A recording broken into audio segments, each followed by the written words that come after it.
Halo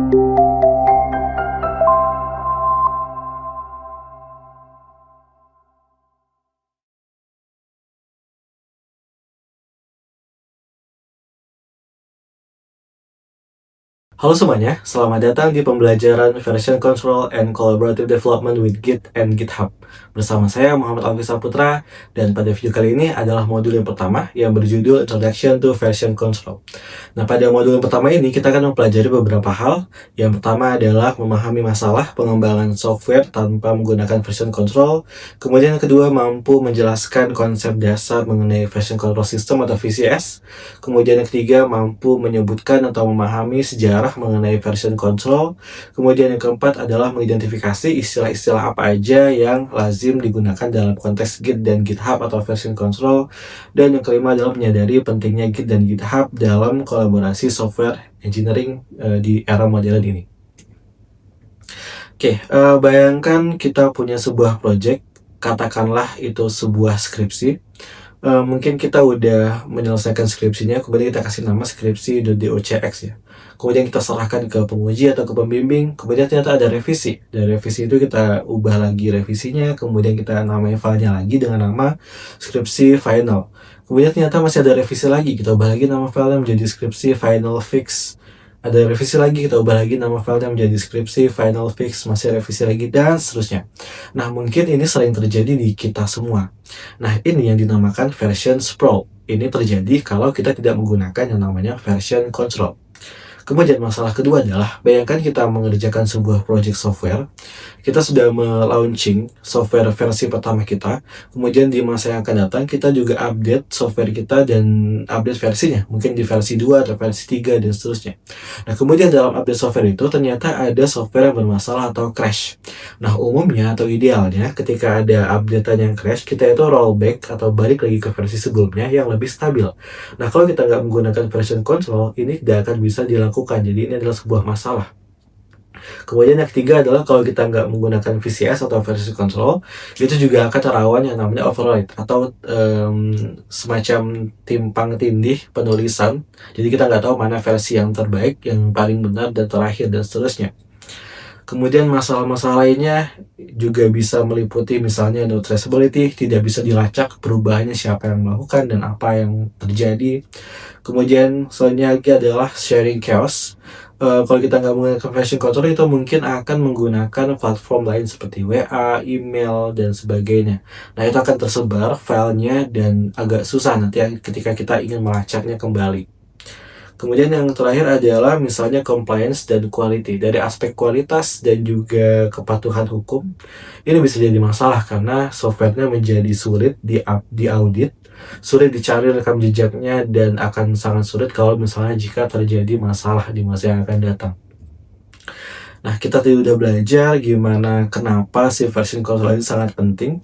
Kemudian kita coba mempelajari gimana sih sejarahnya dari awal hingga terbentuk version control yang seperti sekarang ini. Oke, jadi pada era sebelum tahun 1982 itu sudah mulai ada konsep ya pra-VCS. Artinya dia masih menggunakan cara-cara manual, persis seperti apa yang tadi saya contohkan di bagian skripsi. Kita update filenya dan seterusnya, ganti namanya dan sebagainya. Kemudian di era 1982 mulai muncul sebuah konsep namanya Revision Control System atau RCS. Di sini dia sudah menggunakan atau mengarah ke VCS atau Version Control ya, cuman dia masih di level lokal dan biasanya hanya bisa digunakan oleh single developer, artinya belum bisa berkolaborasi. Kemudian di tahun 90-an mulai muncul Concurrent Version Control System atau CVS. Di sini dia sudah bisa mulai mendukung kerja tim atau kolaborasi, tapi masih rawan dengan yang namanya konflik. Nah, di tahun 2000 mulai muncul namanya konsep SVN atau Subversion. Di sini dia udah mulai tersentralisasi dan bisa dipakai di tingkat enterprise.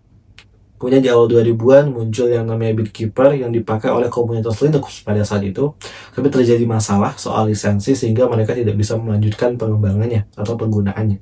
Kemudian di 2005 ini adalah breakthrough-nya, titik di mana Git diperkenalkan yang hingga sampai saat ini digunakan. Ya, ini asal muasal dari Git dan GitHub ini. Nah, baru kemudian di tahun 2008 muncullah sebuah platform cloud server yang bisa menyimpan dan mengolah Git secara online. sehingga bisa digunakan oleh siapapun, dimanapun, dan juga kapanpun. Ya inilah rangkaian sejarah kenapa VCS itu bisa muncul hingga akhirnya bisa digunakan di era yang sekarang ini. Oke, kemudian jadi pertanyaan adalah apa itu version control sebenarnya? Oke, jadi version control system atau VCS itu merupakan sebuah sistem yang digunakan untuk mencatat, mengelola, dan melacak perubahan pada file atau pada proyek seiring dengan berjalannya waktu, sehingga memungkinkan kita sebagai developer mampu untuk kembali ke versi sebelumnya atau bekerja secara paralel atau berkontribusi secara lebih terstruktur.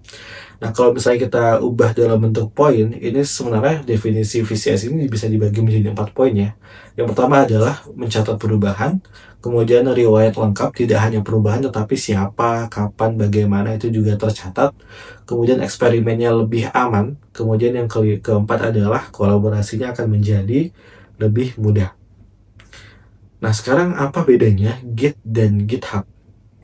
Oke, Git sendiri itu merupakan sebuah toolsnya atau alatnya atau konsepnya, version control system. Dia berjalan di lokal menggunakan CLI atau command line, tapi di sekarang udah ada yang versi UI-nya ya. Kemudian ya dia fungsinya yang mencatat perubahan, melihat riwayat pekerjaan, dan sebagainya. Nah, GitHub sendiri merupakan sebuah platform berbasis cloud di server untuk hosting repository Git supaya Git tadi tidak hanya digunakan di lokal, melainkan bisa digunakan secara online, sehingga kolaborasinya bisa lebih luas lagi. Fiturnya banyak ya, fitur utamanya adalah pull request, ada issue, ada actions, dan lain-lain. Nanti kita akan bahas di modul-modul selanjutnya. Nah, istilah-istilah dalam Git yang perlu kita ketahui yang paling mendasar itu pertama adalah repo atau repository. Repository merupakan tempat penyimpanan proyek yang berisi file dan juga seluruh riwayat catatan perubahan dari project itu. Repository ini bisa bekerja secara lokal di komputer masing-masing, juga bisa disimpan secara online atau remote, contohnya menggunakan platform GitHub tadi. Kemudian ada yang namanya commit. Commit itu adalah snapshot atau penyimpanan project pada suatu waktu yang menyimpan perubahan serta metadata yang terjadi atau yang diupdate pada saat itu ya. Kemudian ada yang namanya branch atau dalam bahasa Indonesia cabang. Nah, ini adalah konsep yang paling penting, salah satu yang paling penting dari konsep version control ini. Kenapa dia bisa menjadikan eksperimen kita aman? Karena eksperimen itu akan dibagi menjadi branch atau cabang terlebih dahulu. Baru kemudian ketika udah final baru digabungkan di project utamanya dengan konsep yang namanya merge. Jadi merge itu adalah menggabungkan branch yang tadi kita udah bikin tuh di ya slide sebelumnya gitu ya. Kemudian ada juga yang namanya pull request atau PR. Ini adalah usulan perubahan dari suatu branch untuk kemudian dievaluasi, direview sebelum digabungkan atau di merge ke dalam repository utamanya. Jadi lebih lengkap akan kita bahas di modul yang lainnya. Oke, ya itu aja teman-teman hari ini atau di video kali ini, video pertama kita udah membahas mengenai introduction to version control. Terdapat beberapa hal yang udah kita pelajari di video ini. Pertama, kita tahu bahwa version control system itu akan membantu developer melacak perubahan code dan berkolaborasi. Kemudian kita juga udah belajar sejarah VCS. Kemudian kita juga tahu bedanya Git itu apa dan GitHub itu apa gitu. Kemudian kita juga udah pelajari istilah-istilah dasar yang ada pada Git dan juga GitHub untuk kelancaran kita eksperimen atau praktik ke depannya. Dan pada video selanjutnya atau di modul selanjutnya kita akan coba mulai praktik langsung dengan bagaimana caranya instalasi Git serta membuat repository yang pertama. Oke, itu aja untuk hari ini atau untuk di video ini. Terima kasih, sampai ketemu di video selanjutnya.